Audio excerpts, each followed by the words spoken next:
How's it going, everyone? In today's video, I'll show you on how you can switch Stripe from test mode to live mode. So as of the moment, I am inside test mode right here. Now, if you want to simply change it into a live mode, you just want to simply click on the verify your business button.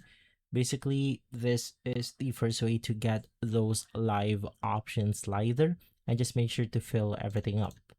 Now, right after verifying yourself, filling every specific information on the verification process, it will then allow us to simply change the test mode onto a live mode by navigating right beside the apps option. And from here, there will be a slider. So just click that specific slider and then it will simply disable the test mode on our options or on our Stripe right here. So you can also click on the show me option and then it will take us to this page.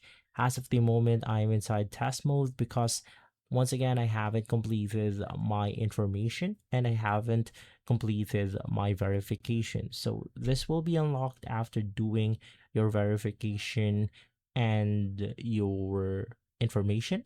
And that's going to be it. If this video has been helpful, leave a like, subscribe, and follow us for more videos like this. Thanks for watching.